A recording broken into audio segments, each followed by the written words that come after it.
It is my birthday. And the only thing I want for my birthday is to not be like you niggas. Well, happy birthday. Thank you. You are not. I'm nothing like them niggas. Yeah. I would say I want titties, but people be expecting that. So. Hey, you had me fooled because I'm like, now I want the same thing. Oh, plot twist. Not about titties. I was like, oh shit. Those two. Yeah. I want those every day. That's a package deal. So anything I ask for outside of titties, you should suspect or expect titties to be a part of that deal. Yeah, it's like that makes sense. 2 for 20. All right, let's get to what I really want to talk about. I have a beef with our guest today. I have a problem. I got to get at you right now.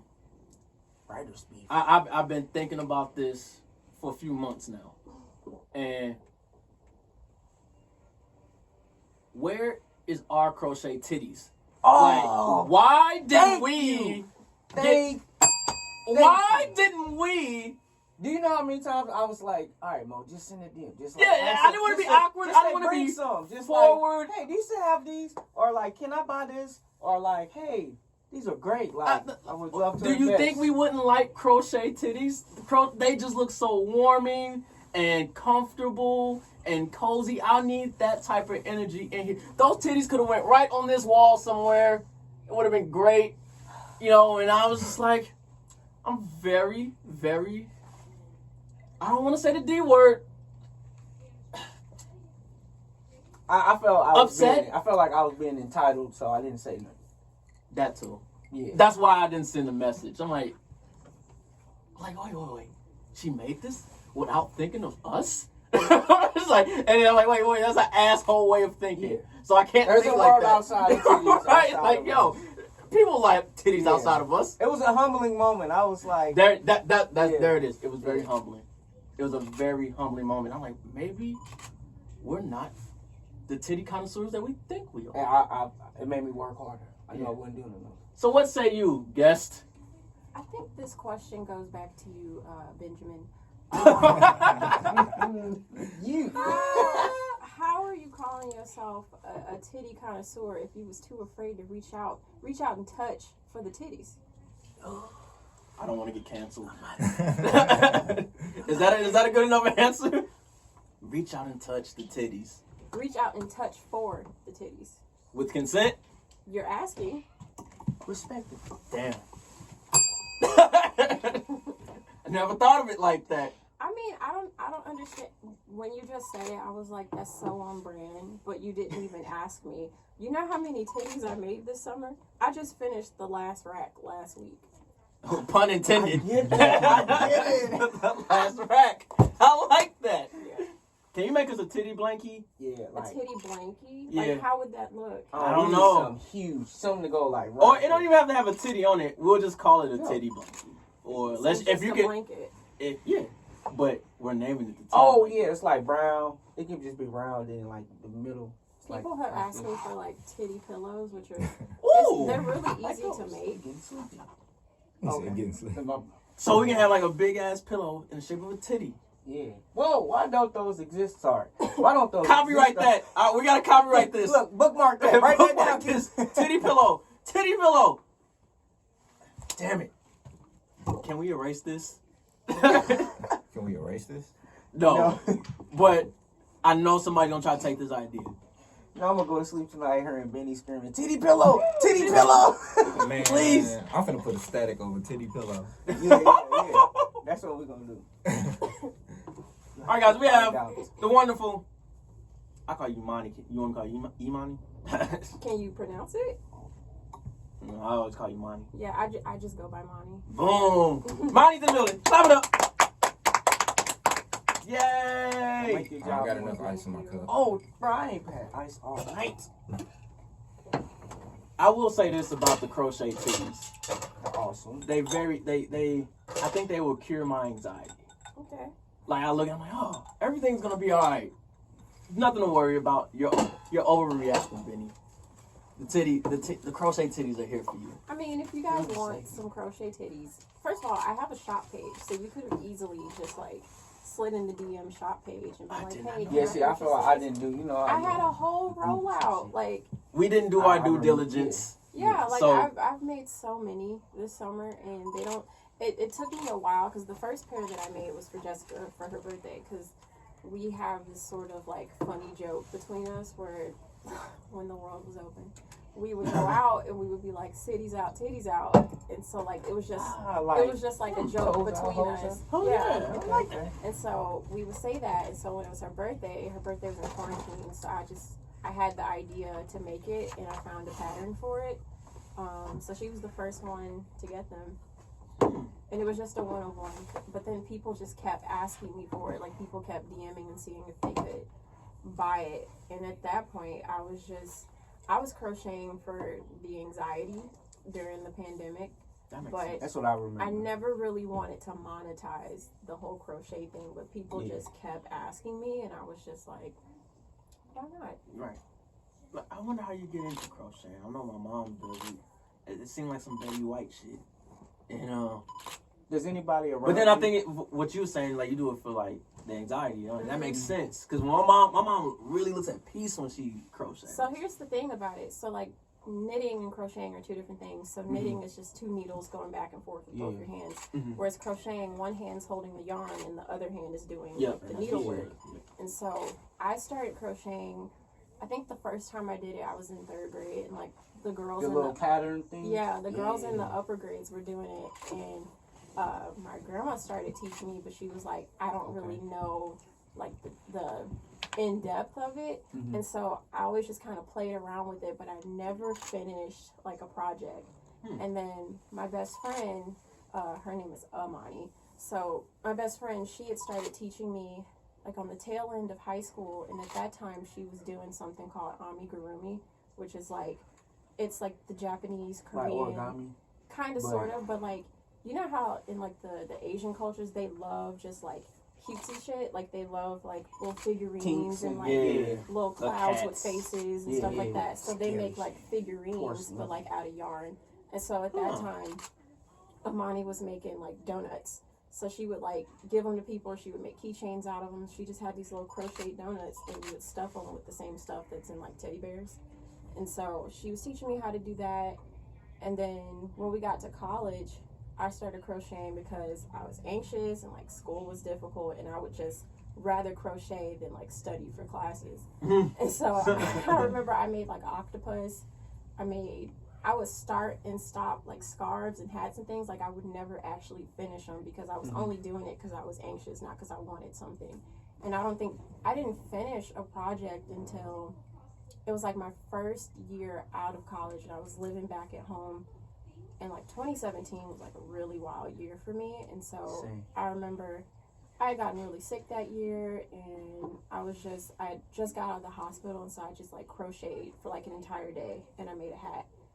And that was just like kind of how it kicked off. But I've always had yarn and like the needles and everything in my house, but since the pandemic started back in March, I had just hella time to do it. And so I just started watching stuff, and YouTube is good for everything. And so I had watched a video. I was like, I want a bucket hat. I wonder if I can make a crochet bucket hat. And so there was a lady on there just like showing how to do it. And the first bucket hat took me 9 hours to make. And I just sat there from start to finish just doing it because it was so fun. And to go back to what you were saying, Benny, like the whole your mom looking at piece, it's because you have to count while you're doing it. So like if you're not counting your stitches, you could get all the way to the end and it'd be fucked up. Or if you're like crocheting a scarf and you're not counting, like you'll start dropping stitches and you'll start to wonder, why does it not look straight? Why does it look like it's going all diagonal? skinny in the middle. Yeah, that's exactly it. And I've done that so many times. And so I didn't know there was a count to it. I just thought Yeah. it was like eyeballing. So when you look at the pattern, it'll tell you each row how many stitches you should have. And so it's just repetitive. So if I'm sitting there and I'm super anxious and I'm reading this pattern and I'm counting the whole time and I'm making sure that I'm counting all of my stitches, and like if I get to the end, I'm like, I should have 80 stitches, but I only have 78. Where are my last two? That means that some rows that I did before then either had too many stitches or too little. And so it's just like, you know how when they tell kids when they get really upset, just like count to 10 and it like calms them down? It's the same thing. Makes sense. That was a really long-winded answer, but No, well That's thought how it out. works. I don't know where I met you. Same as Ike, you just appeared, and I just shrugged. I'm like, all right, she's cool. I don't know. Mine just appeared, and I was like, oh, That's okay. true. That's true. And like, she was very, very, very nice and cool, and I'm like, oh.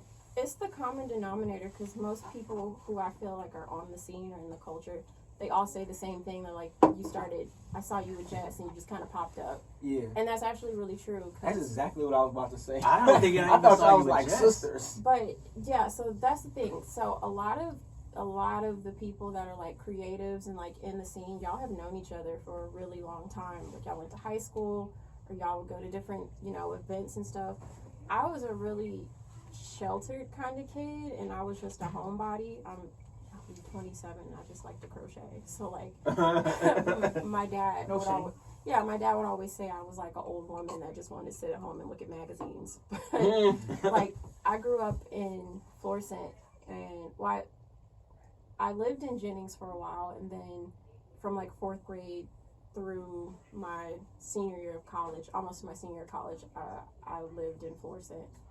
So I went to McLaurin North and I had like my circle of friends, but I wasn't one of those kids that was like going to parties or doing things. Like I was a homebody. Like I just wanted to sit at home and read books or like hang out with my dog. Like I was a nerd, but I was like That's really some cool proud shit, of it. though. I was really proud of it. And I think in high school, like I was just super focused on going to college and just like what came after that I just didn't really care about the extra social stuff. And so once I had graduated college, I didn't know anybody. And so I was working downtown at Purina, but a lot of the stuff that I was doing, so by the time I had graduated college, my dad had gotten remarried and moved to Chesterfield. So when I graduated, I was living in Chesterfield, but I had to make the commute every day. And so my friends who lived here, like we was always doing stuff around Cherokee Street or like Central West End. So all the shit that I was doing was here, and then Purina's on Shoto, so it made sense just to like move to South City. Yep. So that was like my first time living in the city, and I remember it was that same summer that I moved. It was Capacity. I think it was Capacity 2. And I was like, I've been hearing about this event. I'm gonna go. Because I had been to Vibes before. I think I'd gone to Vibes maybe once or twice. But I went to Capacity and I was like, I had been talking to people just like randomly on Instagram. And I had followed Jess since like 2013, I think. Because I was really into photography. I've always liked cameras and photography and stuff like that. But I was never like trying to make a thing out of it. I just like taking pictures for fun.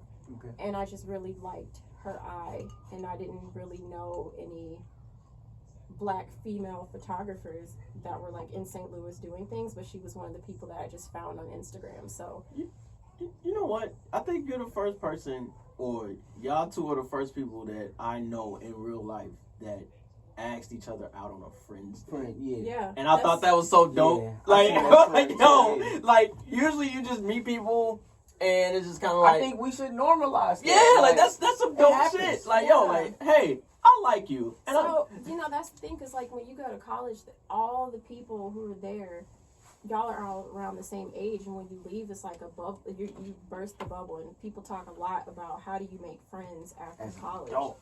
And I've never been one of Yeah. those people who had like huge groups of friends. I always kind of like have like my isolated like ride or die type friends. Like I never like traveled in groups or was in like packs of girls or anything like that. And so that summer, like Jess would like start commenting, because that's when Instagram stories came out, and I think she said this on her episode, but like Instagram stories came out, and she had started watching my stories, and she would like engage with them and like comment on them. And so then by the time I went to that event, I actually got to meet her in person, and we just started talking. She's like, we should go to lunch. I was like, yeah, we should go to lunch. You know, people always say they should go to lunch and they don't go to And lunch. never Right. But like one day we were on Instagram, it was like a Saturday, and I think she like commented on my story, and then I was like, hey, are you free for brunch? And she was like, yeah, let's go. And so we went to Retreat Gastropub, and I felt really awkward because I'm an introvert, like to the core, and so I feel really weird just like talking to people when I don't know them. But once I start talking, I get really warmed up and like I'm comfortable. But it was just a really good time. And then after that, I just felt like she's really cool. Like we should keep hanging out. And so it's like it's weird because it's like the same concept when you go on a date, but it's strictly platonic. Yeah. You're like, I like her. There's like no she's titties cool. afterwards. Yeah, y'all. Right. Y'all are So- literally the what's that movie? I Love You, Man.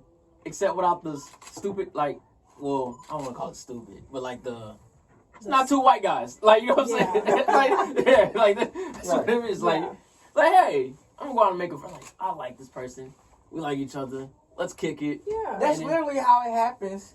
People just don't say it. Yeah. But like, the reason I'm friend with Benny, like, we was drunk rapping Jay-Z. And I was like, This guy is cool. I was like, and like, we been tight since. Like, it how we literally was go. that easy. Yeah. And it's just like after that, she would start inviting me to things, and we would just go to events and stuff. And I just thought it was really fun, and that's how I met so many people.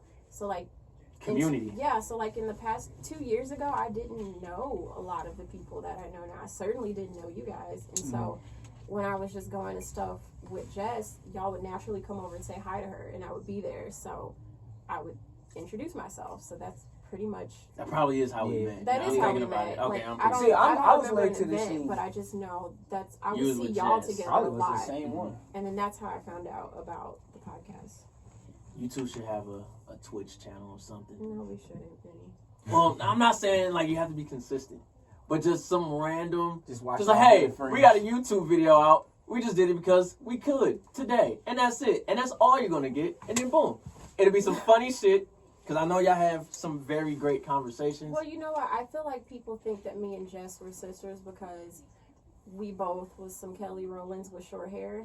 And so, like, at that time, like, I was wearing my hair Jess's length for, like, 3 or 4 years. And so, when she met me, that's when I actually let it grow out. But everybody was like, oh, you look like Jess. Y'all look like Jess. And then my dad met her because she took family portraits. And he was like, yeah, y'all kind of look alike. Like, I see it. Do you remember the 4 hands water joke that was going on? Yes. I think that was the beginning of Corona. Like, we was like, we drank the 4 hands. I think that was like Slumfest early this year. No, that was at, it's funny because that's the same night that I, like, talked to Ike for the first time. It was at, that show that they had at Atomic where it was, like, all those people on the ticket. It was, That wasn't Slumfest? no, but it was in February at Atomic. February of 2019. Corona. Yeah. And I remember because we were just making a joke and I didn't really know you that much. And me and Jess used to laugh about this all the time because I'd be like, you was like, what y'all drinking? I was like, 4 hands 4 hands water. water, yeah. And then you just looked at us, you had your pinky up, and you was like, y'all weird. And I think I like walked away. Yeah, you was like, y'all It's weird. like, okay. I think making friends as an adult is hard because it's kind of some vulnerable shit, man. Yeah. You know, like You gotta be honest. Yeah, like, and then you got like, I don't want to call them old friends, like they washed up or something. Like you can't be cool with them no more. But it's like you kind of like already like set in your ways. it's Like I got my standards. circle Yeah. already in, and then you're like, oh, no recruiting, no. Yeah. It's But like, then as you grow an adult, Yep. like you get to realize like, okay, I get to pick what kind of people I want to be around. So like, all right, nigga, you want to be friends? Here's the interview. You like chicken? What? But then the other thing is like, you know, like you said, as you grow, like your interests change and you Yeah, you may absolutely. stay with like the core group of people, but as your interests change and you trying to, I guess, like find things that excite you or things that you're just like getting into, you tend to, those people tend to just come. Yeah. So like, had I not met Jess, I probably wouldn't be doing any of the stuff that I'm doing right now or have had any of the opportunities. So Jess is a really great friend and she's a friend for life, but she's also a huge piece of the puzzle as to like why I'm at where I am now. yeah, man. I like this because when you're an adult, you got yourself kind of figured out, kind of. A few missing At parts least in at there. that time. Yeah, You have like an idea. yeah, and Yeah. he's like, you have an idea, and then you have an idea of who you want around you. He's like, you know what? You're cool. Let's drink margaritas. Come on. Yeah. Like, you know, like, I see you 2 times a week. yeah, Like- it's meant to be. Yeah. it's it's meant to be. Cool. It's meant for us We to follow hang each out. other on 3 different platforms. Like, all right, come on. And you know what? I have made more friends online this year than I ever have, mainly because of what's going on. But like, I call them my Instagram cousins. So it's like people that I don't even know that live in different cities, and it's like if I were ever to visit, I would have somebody to go to lunch with, or maybe they Hit let me them stay up, in the yeah. second bedroom, or like stuff like that. And it's just being genuine and not trying to get stuff from people really helps you to find your tribe. Doesn't that feel good? Yeah. Like, that's a good emotion to feel. The emotion of That's like, friendship. You Like, accept me. yeah, like, For real. like yeah. there's no ulterior motive. It's just like, yo, like, That's you it. good, I'm good. That feels great. There's this book that I read, and you know, like Awesome. growing up, you know, like girls growing up, like you ever hear girls be like, I don't fuck with females, like I don't do that. So It there's- sounded like that was the beginning of your story. He's like, I didn't have no friends in high No, school. I was just saying, was like, well, I wasn't like drawn to like groups of girls. Yeah, yeah, like yeah. I've always had girlfriends, but like I Okay. never like, I'm not good with being in a pack. Mhm. And so, this book that I read by Roxanne Gay called Bad Feminist, she talks about that, and she's like, if you are a woman who says that you don't deal with other women, then you're the problem, because, you know, women need sisterhood just like men need brotherhood, because we all relate to each other because of those things.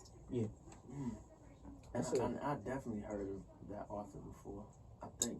So where did I see that book at? I can't remember. Somebody in my family had a book that she wrote. It had like an interesting title. That's what it caught my eye. I'm like, She also wrote a book called Hunger, and she also wrote she did the writing for the Black Panther comics. oh, that's where I seen the name. Yeah, at. I seen the name, but I don't think it was attached to that title. Yeah. Yeah. Oh, okay. Didn't know it was that either, though. We had an interesting, well, because we didn't dive deep into it before we got on air and shit.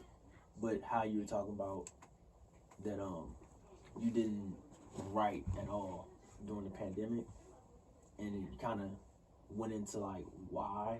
So I just want you to tell the people that's listening like why you didn't, because let's be real. When the pandemic hit, you saw like a lot of like, you know, niggas that read fucking Rich Dad, Poor Dad. Like, oh, nigga, you ain't build a fucking empire. Why you got all this time to yourself? And you ain't creating this shit. I'm like, the fuck, I'm not, nigga. Niggas is dying, nigga. Like, and at that time, I didn't have a test yet. So, of course, I'm paranoid and shit. Like, nigga, the last thing on my mind is writing at that point. Because it was the penitentiary reading list. That's what it was. It was like Rich Dad, Poor Dad, 48 Laws of Power. Worst book ever. What's the one by Donald Trump? The art, How to Make a Deal, or Art of the Deal, or something like that. It's just all them Malcolm like, Gladwell books. What the Dog Saw, like all of those like deep fried hood nigga books. Like I don't like those. No, those are the books that like when a Enlightened. nigga reads just like 20 pages of Rich Dad, Poor Dad. The and Art of War. The Yeah, Art of War yeah. is another one.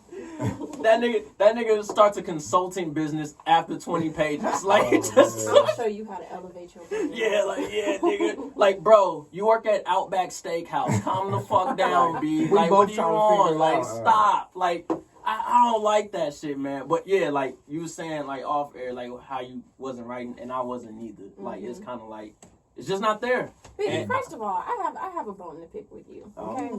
So like I this. think about this often, and I just think it's so funny because there was one night we were all at Foam, and like you came over to me. I didn't really know you that much, but you like talked to Ike, and then you said hi, and yeah, this was a while ago, and I was like, oh, I read your blog and I enjoy it. I enjoy your perspective. And you're like, oh, thanks so much. And I was like, yeah, I don't really have like the wherewithal to like write personal topics like or write what I think every day. And I was like, I think that's cool that you're consistent with it. And I had asked you, I was like, so how do you decide what you're gonna write every day? Like, do you plan this out? And you like completely bypassed the question and you like patted me on the back like a small child and was like, you'll get there. What? Like, What? I'm gonna tell you what I'm not probably Tiana happened. Taylor, but Google me, because I was just like, he did not just say that, but I was like, he doesn't know me that well. But when you patted me, you literally went, Oh man. you'll get there. He and probably I was like, had a couple drinks that I probably bought. man, It probably was my fault. I don't remember. He probably was in a rush or something. Mm-mm. I remember He's a you good guy. asking me about writing, and I thought I gave like some long-winded ass answer. No, you told me I'll get there. Like, That's I'll great get there. advice, though. He was chin right. Up. You was like, chin up, little nigga. You can write someday. Like, and I'm not Oh, even man. I'm not even big. Like, so I don't I know was just where that kind of came like from. shocked. I was just like, what? This cocky son of a bitch. And then another more? time, it was Roach's birthday, and that's when you Fucked had the up. thing at Blue 20s. Lounge. Oh, that was And- that. Wait. Cause that and like the DJ Hood Bunny party was like the same night at Fellowship. I hate that place. Same. Okay.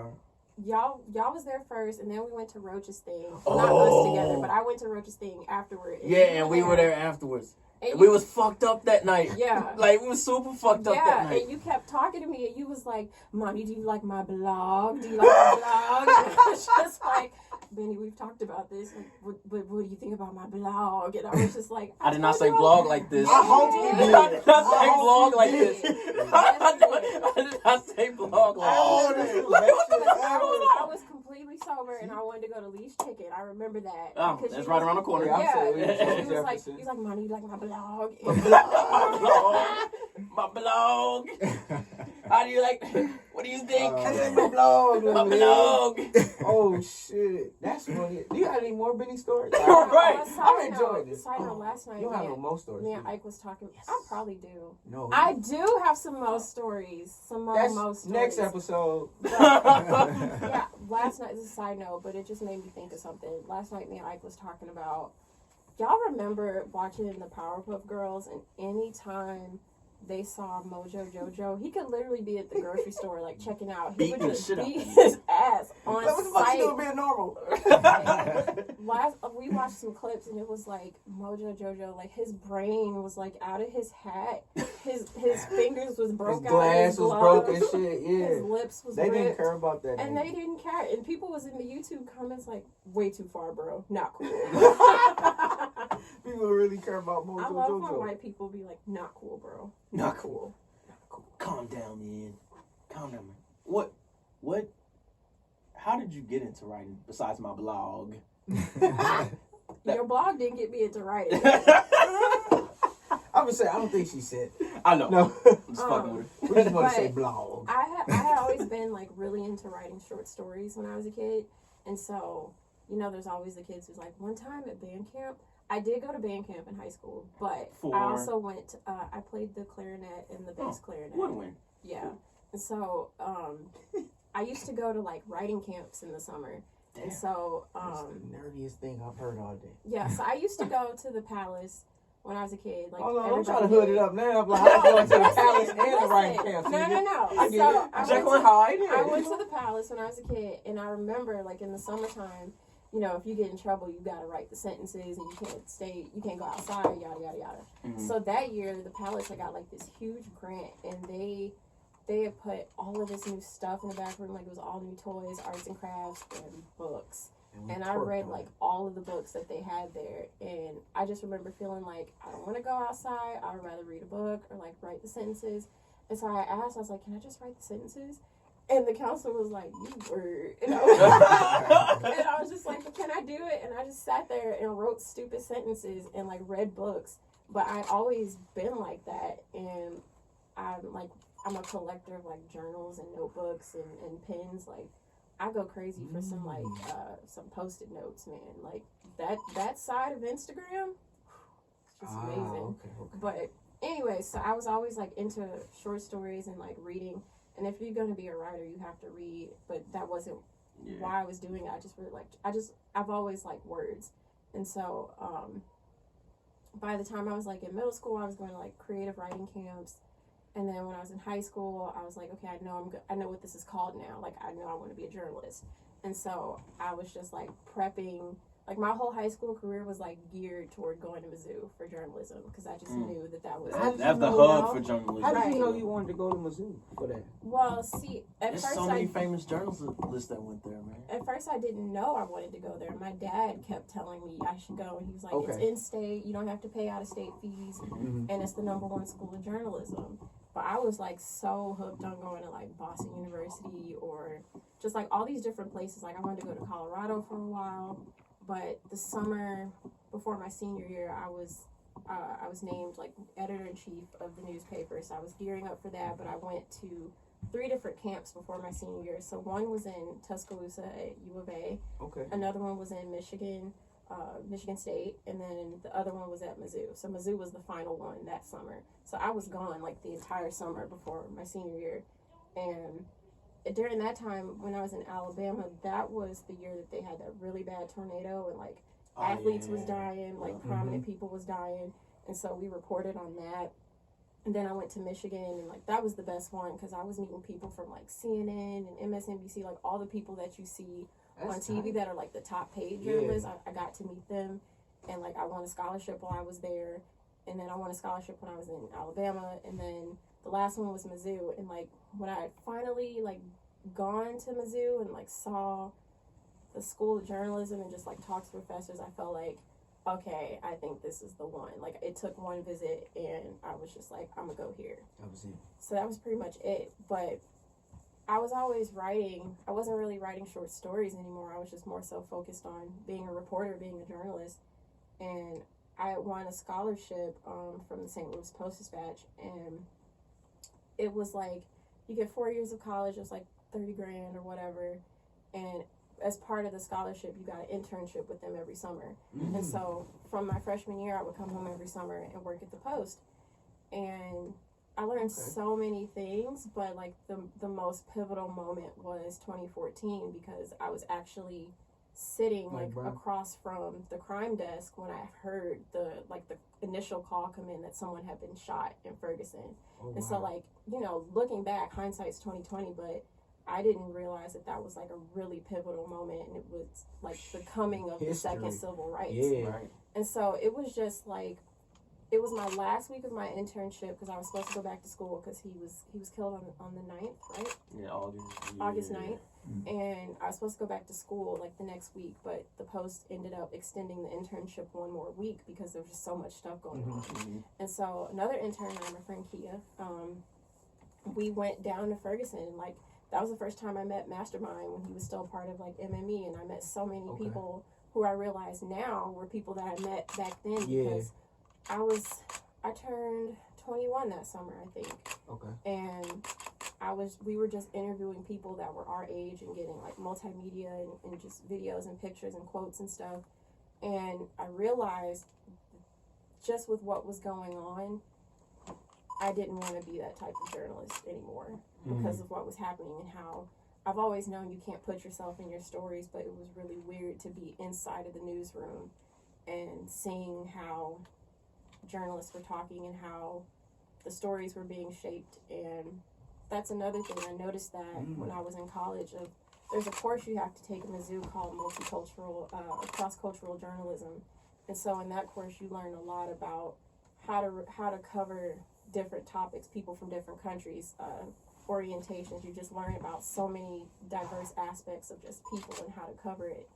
But those same kids that were in that class who were just making jokes about what was going on in real time and who were making jokes about race and sex and all of that are the same ones who are getting top jobs at these news stations or these publications, and they're the ones who are affecting the framing of how of the stuff that you read in the news.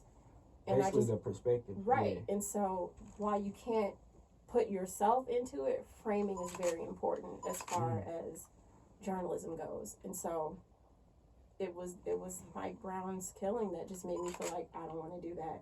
But I was also about to start my junior year of college, so I had to figure out what I was going to do. So at Mizzou, they have this thing where you can kind of create your own degree. And so I switched from journalism to interdisciplinary studies. So basically, you choose 2 to 3 things that have to do with each other. And you create your own degree. So it was, for me, journalism, communication, and media telling. Digital storytelling and media studies. That's what it's called. You said media. That kind of covers it all. Yeah. Like, we smoke break it right now. Because I didn't know Ymani was that accomplished. I feel like an asshole. I would like to apologize for those drunk nights. My blog. I'm not a writer. I ain't got to be in your Blawwg. My blog. Like my blog. I'm going to change it to my bio right now. Do you like my blog? What you see my blog? With an AW in it. My blog. My blog. Alright. I'm going to go on the record and say this on my birthday. I'm really in a cognac hating phase right now. I hate cognac. Oh, man. Bro, I haven't craved like We back on the block. Douce I hate Douce, bro. or Remy Like, in a minute. Henny's already been in that boat for years. Like, fuck Henny. But, like, Douce, I'm there. Because, you know why I hate cognac for real, though? Like, besides, like, Remy and Martell right here. Martell Marty on the camera. Is, as soon as, like, there's a popular cognac, it becomes, like, everything. Yeah. Like, it's hey, I make Douce Alfredo today. What? What the fuck is Douce doing in Alfredo? That Douce does, infused wings. yeah, like everything becomes becomes like photo cognac. Douce cupcakes. Yeah. They did that shit with Henny too. Henny, Like, Douce honey Remy, glaze. that white. Remember when White Remy came out? Yeah, I remember that. Yeah, It was actually decent, though. I believe it. I never had it. Remy has They- always been the top shelf cognac, and people like, I would "Oh, prefer Henny." Remy over Henny and Douce. Yeah, like it was just better. It was just a better cognac, and niggas would be niggas, I guess. I don't know, shit. Like it was just like, no, I am tired of cognac. I'm tired. Every time I think of cognac, I think of networking, and I hate networking. So like, cause you know how like you go to like any type of event, and you're just there shooting the shit and just talking about bullshit, and then it has to be just that one woman or one man that is just like, yo, Call me nigga. yeah, one nigga, gender neutral. That one nigga that is there just on some, What Henny? are you trying to pick my brain? Fuck no, nigga. Like, I'm here to get fucked up. Like, what are you talking about? Like, we're not talking about shit. Not networking. Yeah, like, what do you want, dog? Like, only niggas who wear fancy vests be talking like that. And I don't trust niggas in fancy vests. Like, you gotta, you in a wedding or some shit, got the suit jacket, then you got the vest underneath. There's some niggas that go to events in just the vest. Oh, and the white tee up under it and shit. Yeah, I don't Or like that just shit. the vest. Yeah. I don't like vest niggas, man. I don't like the vest niggas with the button downs with the sleeves roll up. And like now he look like he work at a saloon in a western town. Those aren't my favorite. Yeah. And the pants never go either. No, I hate Because The because vest what is a pants do you wear standalone with it? piece. Yeah. Damn, that's a good point. I Can't don't trust them. No, I don't trust niggas in it. Those are more niggas a part of like that Forex conspiracy. Yeah. Like, Right Ugh. next to the buff niggas. dog, them Forex niggas, they just won't stop. The bro. thing that I don't like about the whole like rise of Instagram, like entrepreneurs and people who make it seem like there's this big secret that they got and like you just don't know how to tap into making $100,000 a day. Like that thing, or just being like, I'm doing this from home. I can't believe y'all missing out on this opportunity. Yeah. It's just like, but what is the opportunity? Like, oh, you know what it is. What is it? It always What- is what it is. What is it? Yeah, Like it's what a what it, pyramid scheme. I don't know what Yeah, it is. you know what I'm saying? Tell me what it is. And then my thing is, because I don't know, like, don't bash me about it. Like, damn, bro, thought we was homies. Teach me. Bruh, like, They're like, no, you gotta pay for this. Well, fuck you then. That's No. why I don't care. like I said this off air, but I was on Clubhouse Monday, right? This is the longest, this might have been the longest I've been on there, like consecutive hours, where it's just kind of like, I had a group going on, but then I realized, like, yo, this shit is not for me to have my own room. I don't like that shit. It's very awkward. I have to be the moderator. Not my thing. I'm a nigga that's just in the Exactly why I didn't background. tap in. All right, who's running the room? Let me raise my hand, say some shit, and get the fuck out the room. Yeah. Like, you know what I'm saying? I'm that type of, like, participant on Clubhouse unless it's anime. If it's anime, I'm all in. But anything else, I'm cracking jokes. That's what I'm there for. So we cracking jokes. My room is in shambles. Like it's just this nigga Juan shot me. Shout out to Juan shot me. This nigga comes in, like, he just start talking about chitlins. So we just talk about chitlins the whole time for the rest of the night, dog. Like, this shit's hilarious. Then Rail and everybody else come in and just become a flaming session. You know what I'm saying? So niggas I flame. was in that one, and every single person that came in there, I was like reading their bio, and the guy was like, formerly Viacom. Serious, like they serious as fuck coming in here, dog. And just flaming them. It was like, look at that nigga haircut. So why you in here? So this woman comes in and they come on, like we look at the bottom, like this one nigga, he had on like this big ass tie. I'm just flaming this tie, dog. Like, yo, like look at this nigga tie, dog. Nigga look like a Dick Tracy character. You know what I'm saying? I'm just flaming this nigga. And then this girl comes in and we was nice to the women, you know what I'm saying? Yeah. Like we wasn't on them like that. And somebody had said like, yo, such and such look like she don't like the joke. She's like, oh, you're right. I want to get money. Goodbye. And like she was dead serious. And so she left the room and everybody just started laughing because like, dog, I can't hear the cap of your voice. You're a struggling YouTuber, and I can hear it. Like, so don't come at me with this money talk. Like, I don't like. That's the one thing I don't like about that platform. It's just like everybody, like you said, look at their bio, Viacom. I know Katy Perry, like type shit. Like, dog, like calm the fuck down. My favorite is the formerlies. Formerly NBC, formerly Janet Jackson's team, formerly Bar, formerly formerly McDonald's corporate, and it's just like, why are you putting all of your old, like that's what they do on LinkedIn. So it's starting to feel like an audio LinkedIn, and some of it is good, some of it is fun. Like I like just BSing in some rooms, or I like the rooms where. There was a really good conversation last week about, like, is hip-hop a lifestyle or a death style? And that was, like, coming off the back of King Von getting killed. Right. And so, like, it was a really good room. And there was people from all different sides of the country with different perspectives. But those rooms about marketing and elevating your brand, that be hurting my feelings. Like, that be hurting my feelings. Like, I was in there, and I asked a question about, like, organic. And see, here go the buzzwords, like organic growth of Instagram followers and engagement, click-through rates. And the guy was like, yeah, I'm looking at your profile, and like I just don't understand what you do. Like it's just not, I don't get it. Like you have pictures of pasta. What is it? Like what's the pasta mean? And I was like, I'm not selling anything. Like I'm not selling flat tummy teas or like my vendor list in Atlanta. Like that's not. We're here on a platform discussing like the topic at hand.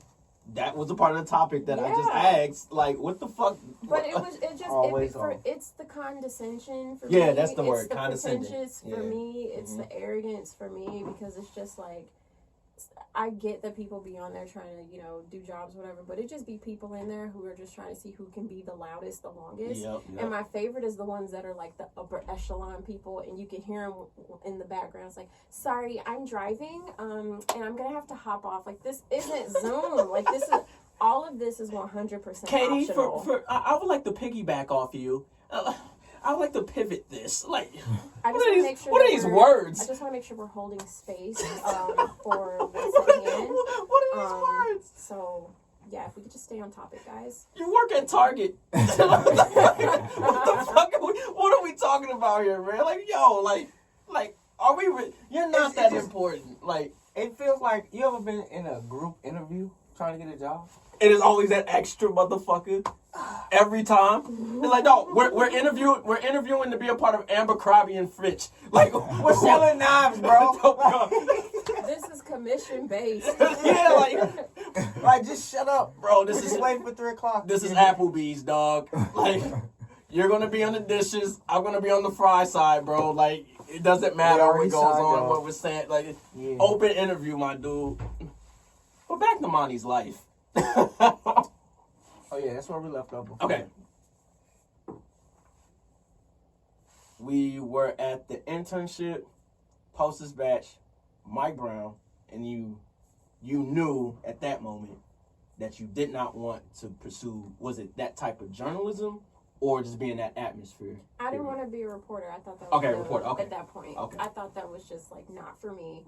And so like I finished school, and that summer I got a job doing social media because I had other skills. Like I was doing marketing and social media, and I learned so many different parts of storytelling because at that time like social media was really emerging.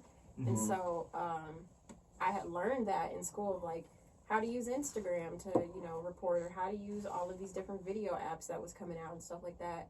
And so I was doing social media internship at a company in Columbia, and then when I got back to St. Louis, I got hired to be on a social media team. I use that loosely at Purina.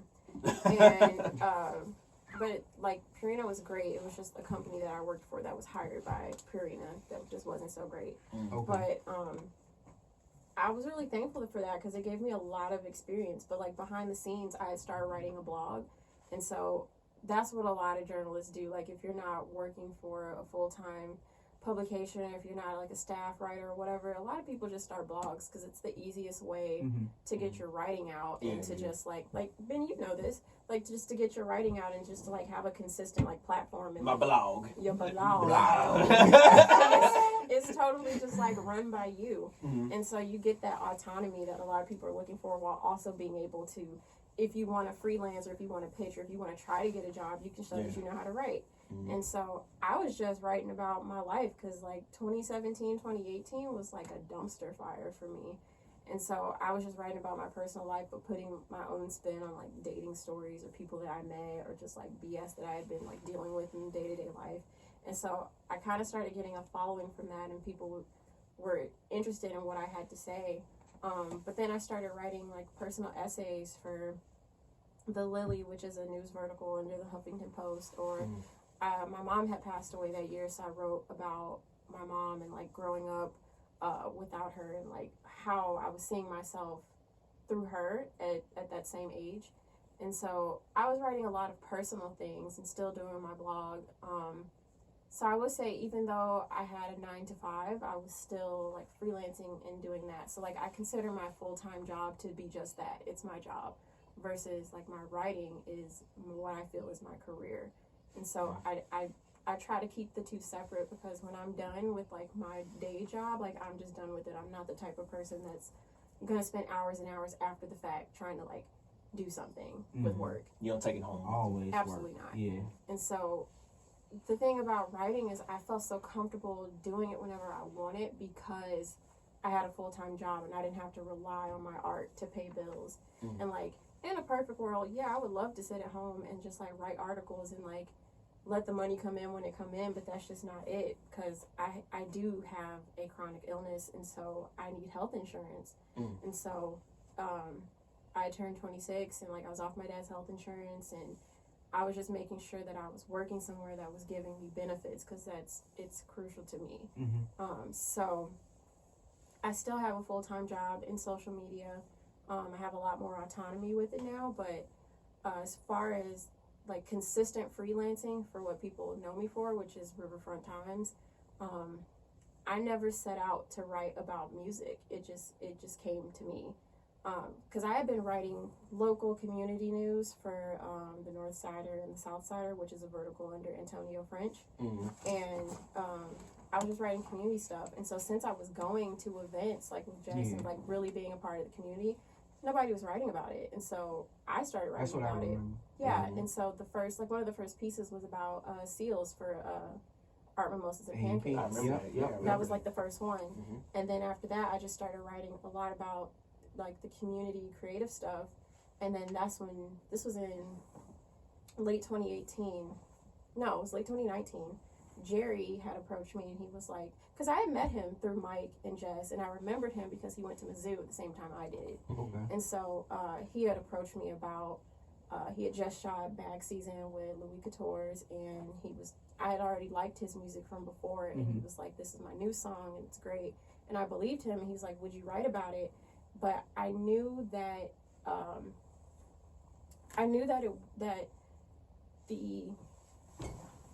I use the bathroom? I knew it. It is okay. Let me out. Welcome back. Continue. So Jerry had asked me to write about Bag Season, and I didn't want to put it in a community newspaper because it just wouldn't have the reach. And so Riverfront Times was a publication I'd always wanted to write for, because I remember when I was a kid just like really enamored with the writing style, and they was wilding when I was a kid, because that was back when they still had like prostitutes in the Yeah, I would say it was really real. yeah, and I just really liked, because they're an indie publication, so they're super independent. They don't really have anybody to answer to. Yeah, they've said some wild ass titles on Twitter. Yeah, like, definitely. It's been this year, real. like, Yeah. like what the? I thought it wasn't real. Yeah. And so I pitched it to him, Daniel Hill, in the music section, and he was like, yeah, go ahead. But in the middle of me writing about that, that was the same time the Nike Turbo was on Netflix for Rhythm and Flow.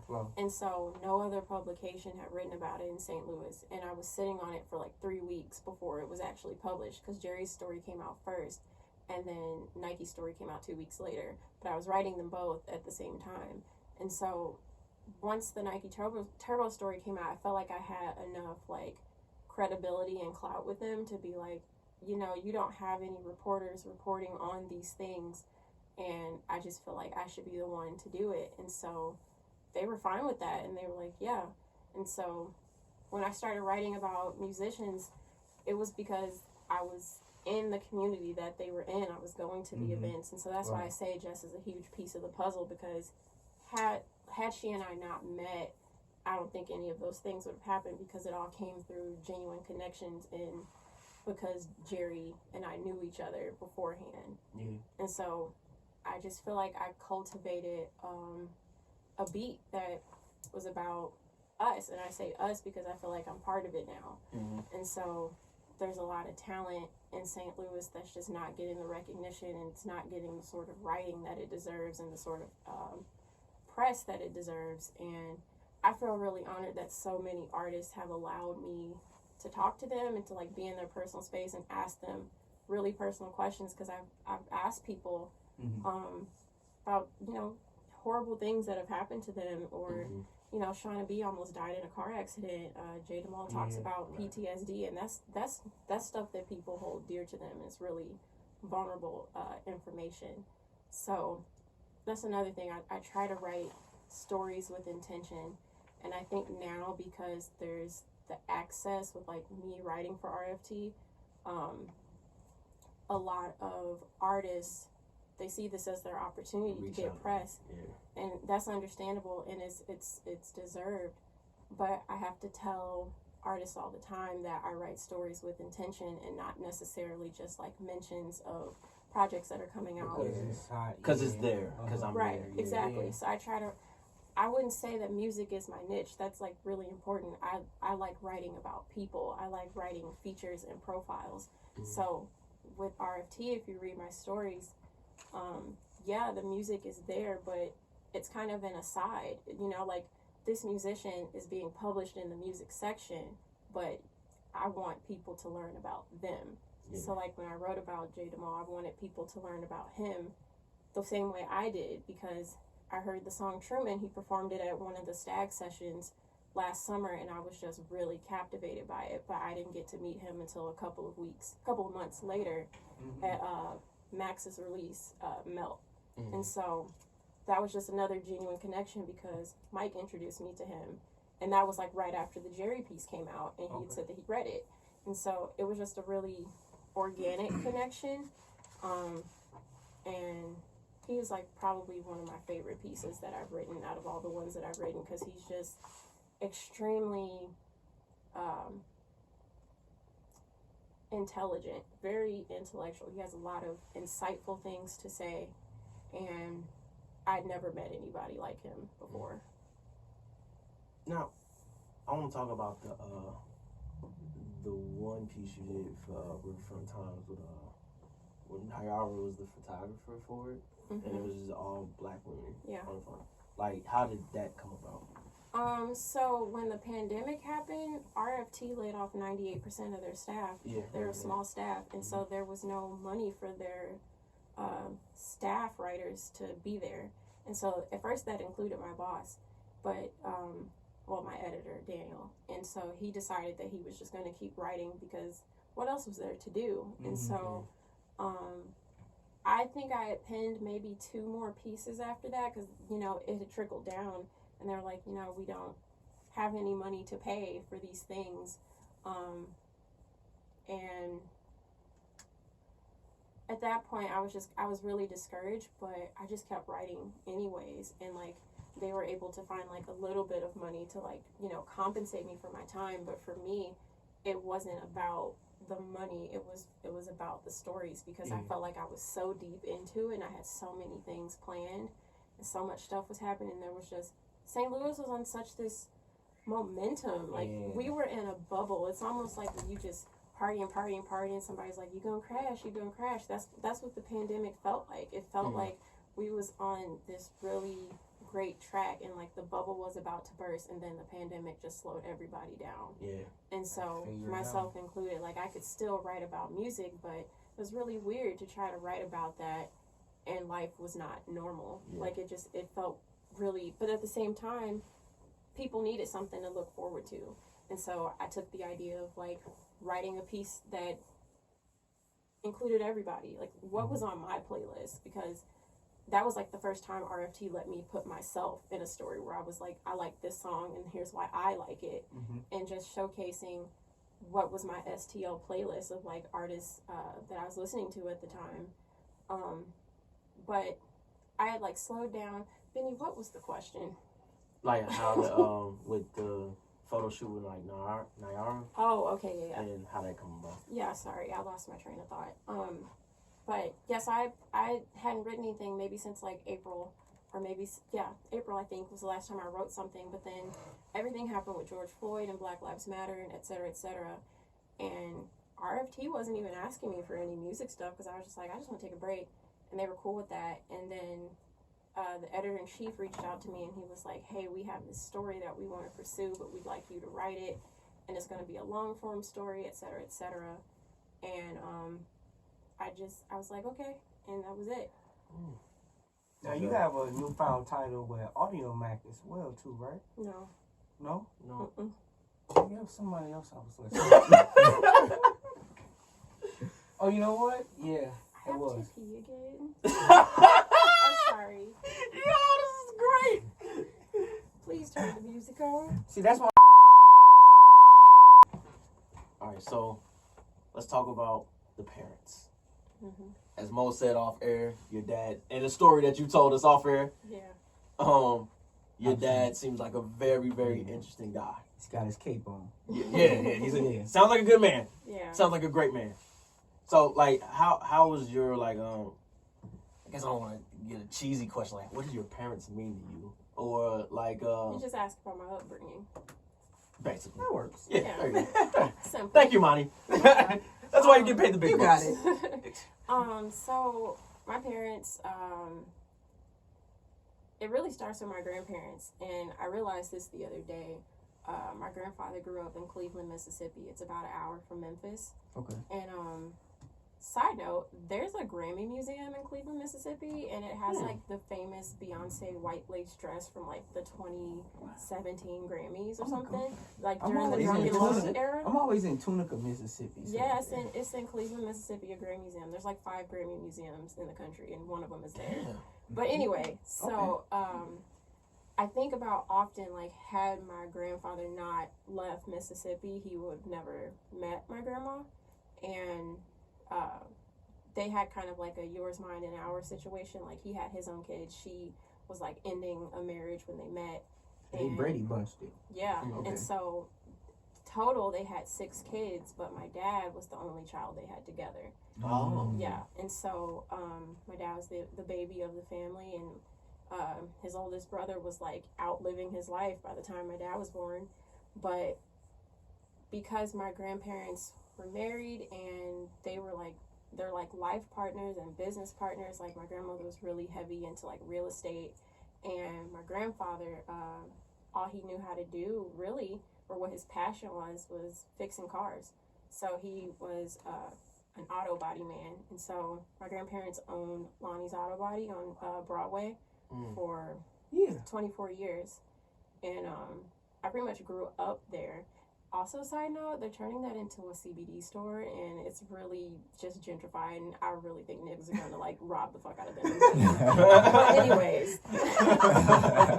But, you know, niggas don't be knowing what CBD is. They don't. Right, yeah. Hey, we're gonna get high. Like, no, They gonna rob them. We're gonna be chill. But anyways, yeah, they recently, they retired in January. And so, because of that, they had, like, so many, like, different avenues of income. And so, since they were really into real estate, my grandparents had, like, rental properties. And so, they had one rental property, like, over on the north side. And they would send my dad to go pick up the rent. And so, they sent my dad, and that's how he met my mom, because my mom lived at the house with her family. And, like, my mom, she had so much just, like, swag about her. And when people say, oh, should a woman shoot her shot, that was my mom. My mom would be the one to shoot her shot. And sometimes she would bring the rent to my grandparents' house, and she would ask my uncles, where your brother at, you know, that sort of thing.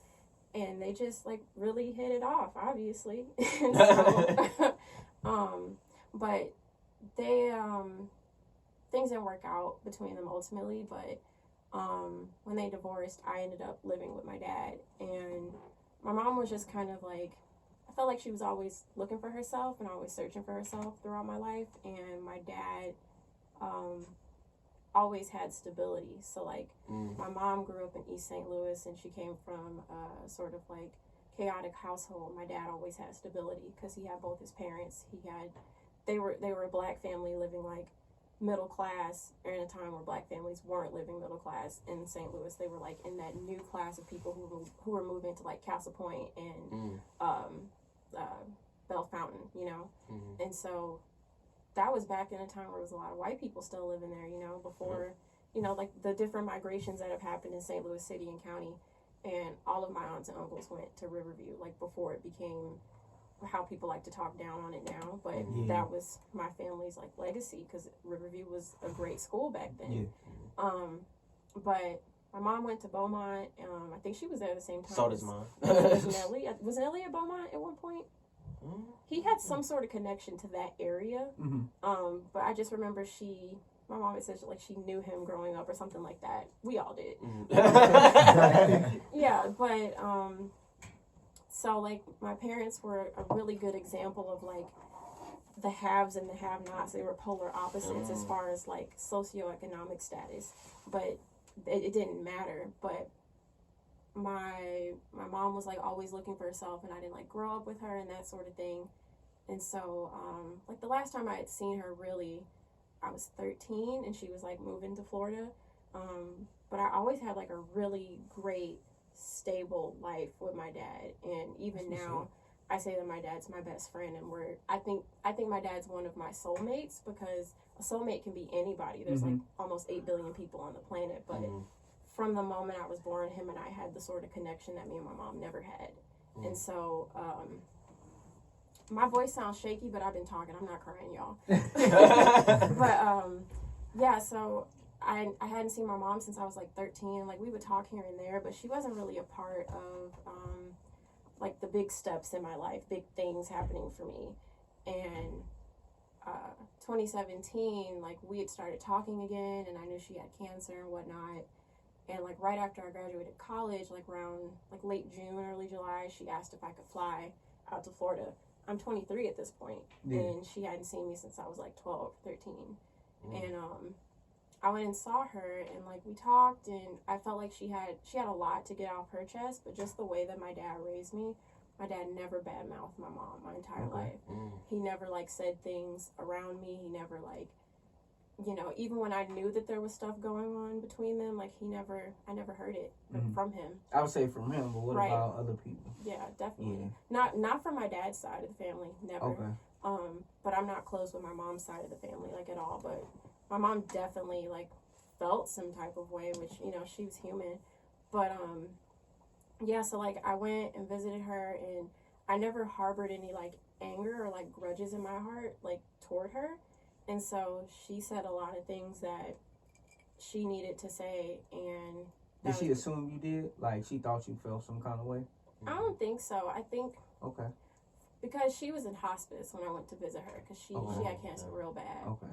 And I could just tell that she was kind of like trying to be at peace with like her decisions of how she raised her kids, but also she was just really struggling to just like get it out, and I feel like she was trying to feel better if she knew that I was receptive to it, and I was, and I think because she hadn't been around me so long, she couldn't gauge like how y'all said in just episode I look unimpressed.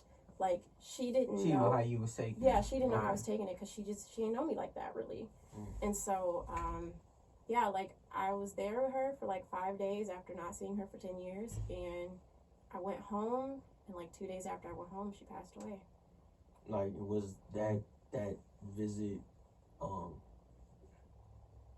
like, was that I guess, like, the closure that you wanted? Or both of you wanted? Like, or did you not even go into that just thinking closure? You just wanted to kind of just talk? I just kind of wanted to just see. I wasn't expecting anything. I've been through the whole hospice thing. Like, I've seen it before. Okay. And so, I know, like, when people are in hospice and it's close to the end, there comes a time, there's like a point in time where they just stop talking. And so, she was at this, like, kind of, like, hallucinative stage where she keeps repeating the same things and doesn't know that she, like, said it. And so she just kept going through that stage. And so, like, I didn't feel any sort of way. Like, I didn't feel sad, I didn't feel happy, I didn't feel angry, I didn't really feel any type of way. I just felt like, hey, I'm here, and I'm here, and that was that. My great grandfather went through the same deal where the hospice, and they start like hallucinating and telling things, and like that. It was really heartbreaking. Like to like see it. It was just like, wow, like this strong. Like, of course he lived. This is 90. I would say it was 4, and my whole life I know him just stand up, talk, project, and then once I didn't understand what was like being said, it was just like, oh man, it's that time. You know, it's a scary feeling. But yeah, that's definitely dope though that you But I will like say, your relationship with your people. like about my dad's like super funny and interesting, and just like, what's his sign? he's a Cancer. My mom's a Cancer. Yeah. But my dad's one of those people where he's just like, he's observant and he just gives people a lot of chances. But like once you reach that point with him, he's just kind of like, I'm done dealing with these sorts of things. But he's a really loving person. And Mo had asked me before we were recording about like how I grew up in Jennings to Florissant to Chesterfield. Like, my dad was, he's always worked for a well-known electric company in the area. And, and so, like, he's just, he put the work in. Yeah, he put the work in. Okay. They pay for him to go to school, and, like, that's what I tell people about jobs. Like, jobs don't have to just be jobs. Like, you can make that shit work for you, and it's like, you can get them to pay for you to go to school, and by the time he retires, he's already got, like, his secondary like income that's been rolling since I was a kid. I told you my grandparents had rental properties. My dad has 10 now. You know, and it's just like stuff like that. I tell people this all the time. It's like, you know, just like letting these jobs work for you. And like, I feel like the best advice my dad has given me about going to work is treating it just like work. Like, just treat it as that, because you don't always have to get something out of these jobs. But like, if you're gonna, he always says that he likes our generation because we're the generation that's not going to put up with some BS jobs, because we'll leave, because we are the workforce and we are the influence, and we're coming up with all the creative stuff that's happening. So it's like, you have people that stay at jobs for 15, 20 years and they complain about it the whole time, but won't leave, you know? And it's just like, us, we'll be like, fuck these jobs, be somewhere for 6 months and get a job somewhere else. My friend, her sister's really good at like staying at a job, asking for a promotion, getting the promotion, and then dipping so she can go somewhere else and get that plus with that some. title. Yeah, Ooh, being man. like, she'll negotiate. Let's say, for example, she'll Yeah. negotiate for $106,000, and then she gets it. A month later, like during that whole time, she's interviewing somewhere else, because when she gets that, she can tell this other job, I got 106 Max here, and and I better. was there for 4 years. Yeah. Now I want 120, and like they'll do it, you know, because our generation is just so smart, so creative, so just like the it thing, especially black and brown people. Like, we don't have to stay at these jobs if we don't want to. Girls straight flipping jobs. Hey, bro, that's Flipping them. crazy. Like, that's dope. Absolutely. And like, and that's the other thing. I think so many people, like in our age range, like they feel like if they don't have a degree that they can't do certain things, or they feel insecure about it. And it's like, so many of these jobs, if you're paying attention, if you're actually looking for a career and not just a job, if you're looking at it, a lot of times they say, or commensurate experience. That's you creating, you know, videos. That's y'all making this podcast. That's you doing the editing and like all of this stuff. Like, you have experience, and people don't really fully understand how to write it on the resume to reflect what they're actually doing. Like today, I wrote an email for the president of the university I work at. Technically, I just did executive communications. Like, if you think about it, like Yeah, that's we not really my talking main. about That's not it. my main job, but technically, that's what I did. And so it's like, you gotta not necessarily finesse, but just like leverage the stuff that you're doing, because all of it counts. Especially if you wrote it and it works and it did its job. Yeah. What it's supposed to do is like, all right, Okay. that counts. Like, it's like, that counts. Like, you could say you're a writer, you're, you know, a host, you are a media personality, and all of those things are true. And a lot of the times they're not even looking at the fact, like, nobody cares if you have a degree or not, and they're not even about to ask you for your transcripts. At So all. if you It's working Clubhouse. towards something, like, if you're working towards something and you want to be an entrepreneur, that's great. But if you're working towards something and you feel like, I want to work at this company so bad, more than likely you can, because you're selling yourself, and it's not always a black and white sort of thing of like, oh, you're really great, but Jamal over here went to such and such a school and he doesn't really have as much experience, because they want to know, can you do the job? Yep. Can you do the thing that they want you to do? And with that said, Monty, do you have any message for the youth, or was that the message for the youth? Message the for the message babies. for the youth is to wash your hands, Thanks. drink water, take your echinacea lozenges. Let me write that down. Let me Google that. You don't. Do you need that thing, or do you want it? Do you have savings right now? Like, that's my message to the youth. I like that. I might be. And looking- also tell your dog I said hi.